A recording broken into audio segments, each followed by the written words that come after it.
So today I was watching an interview with Peter Watts, who's the author of Blind Sight, and had this like hour-and-a-half long interview that was like the bleakest, most black-pilled take on our ecological future that I've heard. I mean, it just dwarfed and shamed any of the worst, kind of most horrific Fern Gully consternation at the end of some nature documentary that I saw growing up as a kid.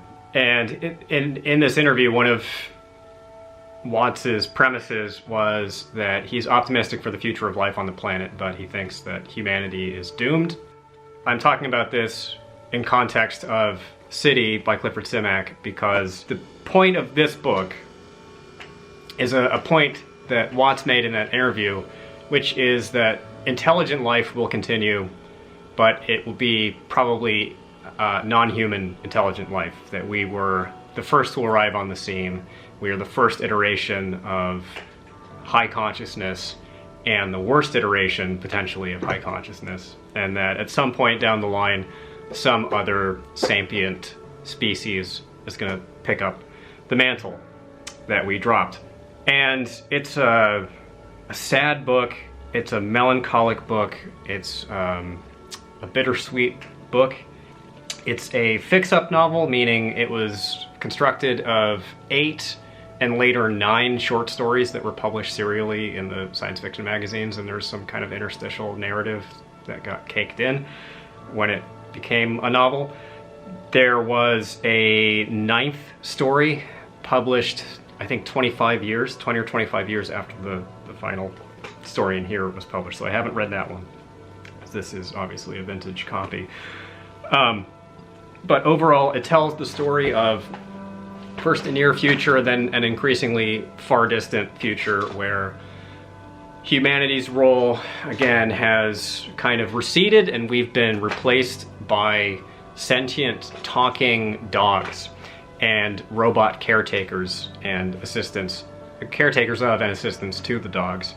And there's kind of this leapfrogging evolution of intelligent life where humanity becomes more and more abstracted in its role on Earth and in its tenability even as a species.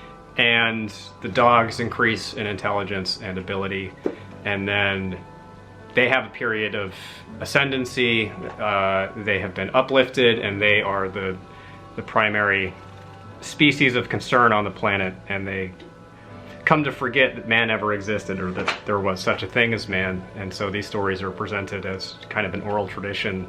Because it's a fix-up novel and each of these stories has its own central conceit, sometimes it feels a little bit like a Christmas tree that's too heavy on one side, or there's certain concepts and ideas that outweigh others and are way more outlandish than kind of the bedrock of the story, which is a very familiar and pastoral, I think, is a term that's used to describe this book and Simak in general, and I get why. It has this homey kind of rural, agricultural, quiet tone to it, but there are these wild outlier plot points.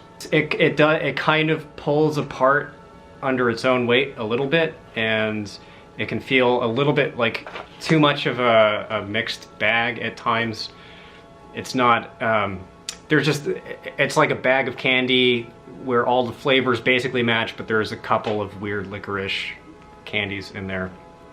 Above and beyond this jaundiced view of the human species as something inherently dangerous and inherently prone towards violence and prone towards creating implements of violence, there's this other commentary that violence, the threat of violence, is inherent to being a sapient creature, period. Perhaps not to the same degree as with human beings, but there are just certain material circumstances being alive and trying to organize a culture and a society, even along pacifist lines, which the dogs do. They create this world, this like post-violence world where there is no murder. And there's all kinds of like cool world building stuff with the dogs. They're psychic, they discover interdimensional travel, and there's a lot of like really cool, just kind of chewy sci-fi, chewy, gummy, delicious sci-fi in this thing. But there are also just conflicts inherent that have to be avoided, or that they must attempt to avoid. And this world of the dogs is kind of observed by this character named Jenkins, I think. Was this right? Jenkins? There's a butler robot that lives amongst a family that's at the center of the whole plot. So all the Webster heirs, all the Webster men are the protagonists of most of these stories, you know, generation after generation. And this robot, who lives to be like 15,000 years old or something, is kind of observing the evolution of the dog culture and trying to guide it, and trying to spare them from the dread influence of their human forebears. And the dogs, enough time elapses that the dogs forget that they were ever a pet animal, that they underwent this uplift process through genetic modification and surgery to give them the ability to speak. And there's some kind of funny commentary between the chapters from dog scholars trying to make sense of how much of these oral tradition tales are actually based in fact, and what speculation, what is poetic license, and quoting various conflicting schools of thought and the world of dog academia. Just kind of funny. The gimmick wears a little bit thin by the end of the book, but it reminded me a lot of Dying Earth by Jack Vance, which is one of my favorite books, both because of the concepts at play and because of the imagery in it, so memorable and so creative and so vivid, and the tone of the prose.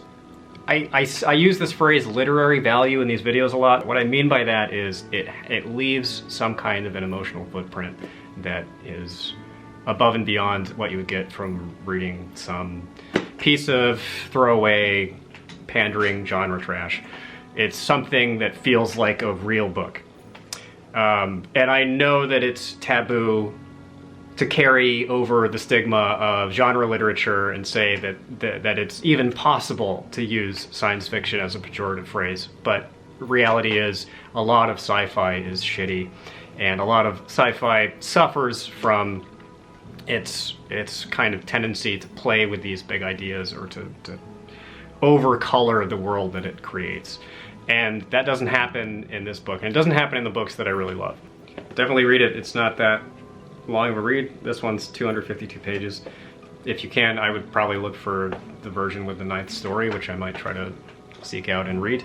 But I loved it, and I wouldn't be surprised if this wound up on an updated top 15 sci-fi book list.